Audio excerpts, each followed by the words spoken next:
team, both on and off the field. He's been an ideal teammate to help set a standard and about habits. And so we're all bummed for him. I think you probably saw that just yesterday. Everybody kind of gathered around him. But I wanted to update you with that as we get started. So glad to get rolling with you guys now. Go ahead, Kime. For Zach, like you talk about what he's meant to the team. Were you surprised at how much value he added in that regard? And like, what are some of the things that stood out to you most in that area? Yeah, I thought, I just had a quick conversation with him today because I hadn't coached him before. So, you don't know somebody, and he was actually the first person, that Adam signed here. And so he has brought a lot. And I think like the habits, John, that's what stuck out to me more than anything of doing the extra, not getting bored with the details, whether it was getting the jugs, footwork, the technique part of it. So there was a reason why this type of success took place. It was over and over of doing the things and not getting bored doing them. So those are the type of elite habits when you're putting a program together. You're like, okay, that's what it looks like. And I want to point that out whenever I can. So it's been significant for us for sure. The production on the field, obviously having that, a tight end available. We knew a rookie QB was going to be coming in here to be a factor. And so he was an impact and more. And then for Jaden, what's the update on him? Do you expect him to practice, and is there a chance he will play Sunday? Sure. So, he did kind of land directly, on his elbow. It's sore. The doctors evaluated him today. The good news for that, John, there's no long-term concerns, but we'll continue to monitor and, trying to take everything into account as the week goes. I don't have an update for you yet regarding playing. It's sore today, but the good news is no long-term, but I don't have an update as far as the game yet. Nikki? Hi, Dan. When Jaden was healthy in those first three quarters, how do you think he played overall? It was good to see. I wanted to find out about a few of the lessons, Nikki, that he had his homework assignment of, using his superpower, but also protecting the team. And so, the mindfulness to do that, I thought was in the right spot. I love the, 2 weeks of practice he had leading up into that. So, not a full body of work, but there was definitely some things that were moving in the right direction, in my opinion, on that front, Nikki, that I was looking for specifically. And you mentioned how it was your decision to not put him back in for the remainder of the game.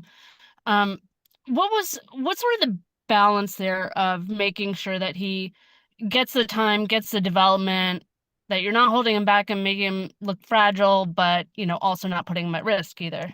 Yeah, that's the balance. And kind of the one thing you don't want to have happen, like land directly on it. And so you can help on protections and, some things on running and sliding on play like that. You don't get to do that. So you're right. You're trying to find the balance of what do those reps look like? How are the lessons being applied? And then making sure you're doing it as calling it competitively to go win it, but also, with protecting the team in mind. So it's both. Tom?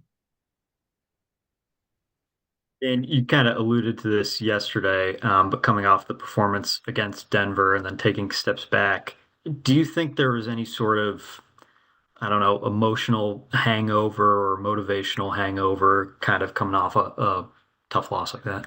Yeah, I think you want to look at everything. Tom and I were trying to put my finger on it last night and today, just coming out not with the same energy, intensity, finishing ability, like defensively, run that would go for 2, win for 5. Those are ones that I wanted to see, that type of physicality, to see that part to go. And so when it's not there, man, it's easy to notice that play style. And so even if that's the case, that's our job, that's the gig, to get back up and get into that space again. And so for us not to hit that, you can certainly understand how the meeting went today, knowing like how frustrated we are with that standard with ourselves. And it's either it is or it's not. And we missed it by a lot. So I thought maybe in the last week, or 2 games, a step or 2 forward, but this one was certainly a step backwards. I'd agree with that. As the emotional part goes, it felt that way. I can't put my marker on that to say that was it, but it definitely felt something like that, Tom.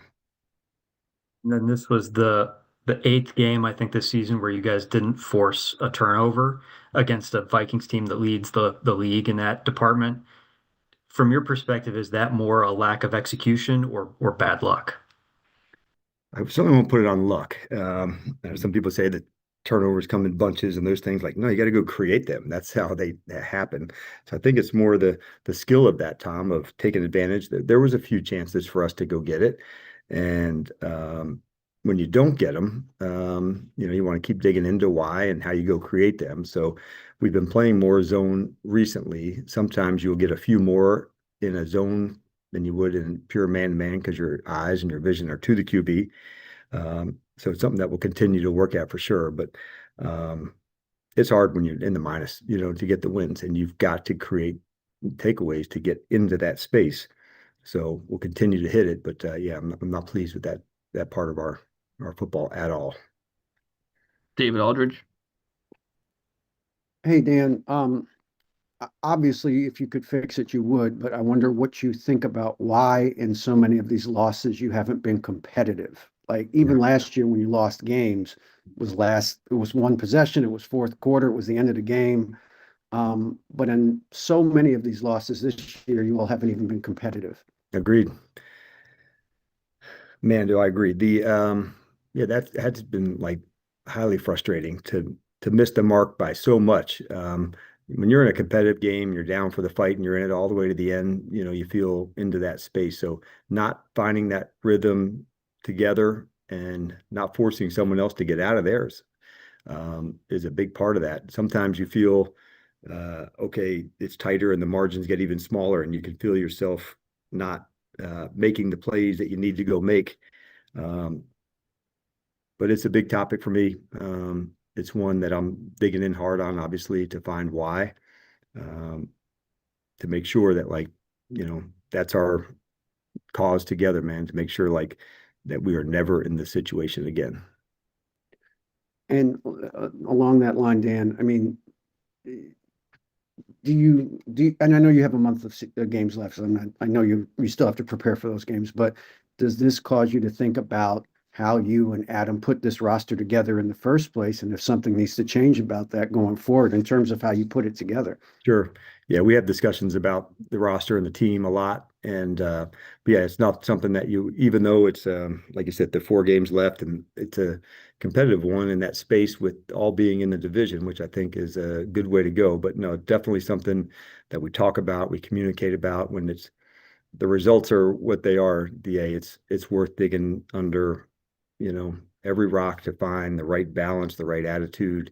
And so, yes, we've had those discussions for sure. JP. Hey, Dan, just to follow up kind of on DA's question there, understanding you have the 4 games left, what is your timeline for the evaluation? I mean, you've already made one fairly significant coaching switch in season. What does the timeline look like all right, we got to figure out what we got, what we don't have, both staff and personnel? Yeah, it's definitely underway, JP. I can tell you that because we want to make sure that we're evaluating, we're digging into to see those things. And already you can see how do we feature players? How would we do things the same? How would we do things differently? So it's something that, he and I talk a lot about at great length, like you said, staff-wise, player-wise.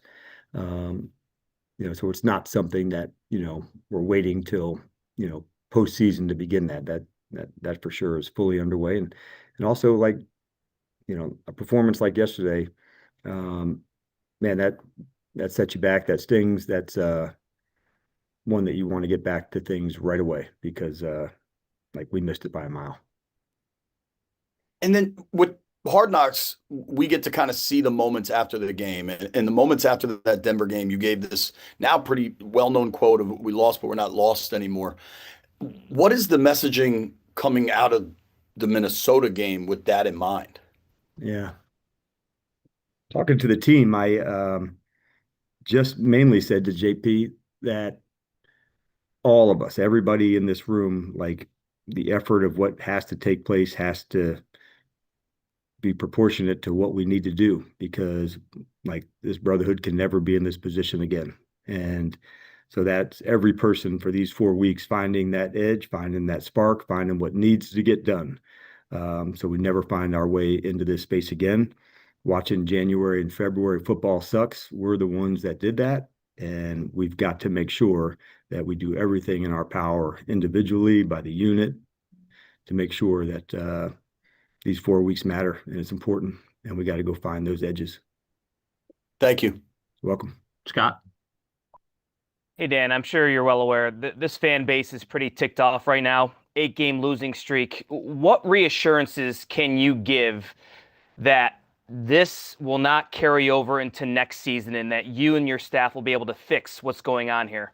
Yeah, well, I couldn't agree more with them, and we feel exactly the same how upset we are, Scott. And so it's so important. We know what this organization means to the fan base, and so for us to have a performance like that and to have results like we've had, nobody is happy. And so we want to hit to those standards that we want to get to.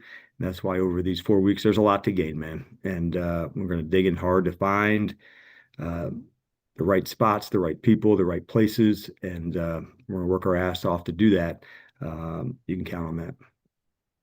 So with that loss to Minnesota, Dan, this team's officially out of playoff contention. In last year, you're 1 win away from going to the Super Bowl. So the juxtaposition there, what is that feeling like? Still 4 games left, and you know your season is not going anywhere past January, February. Yeah, once you get to having to watch January, February football, like that sucks. And so you want to make sure, Scott, that you're doing everything you can in your power to set us up to never be in this spot again. And with these 4 games against the division, they all matter, man. And so here it is, first one right against, at New York. And so going into that space, 4 division games, you also get to play them twice a year. And although we might not be playing in like I said, in the postseason, January, February, it matters, man. Like to make sure we always know how we get down. And so it's been frustrating. It's been emotional. It's been all of those things.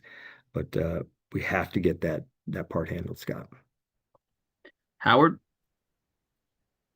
Hi, Dan. Sort of going off that and what you were just saying, though, are there ways in which your preparation and maybe even your game calling does change given the different things at stake now for these last 4 games? Yeah, I think the game planning, Howard, that's a fair question to make sure, are we featuring the players in the right spots to make sure we can go do that? So yes, the first part of yours on the game planning.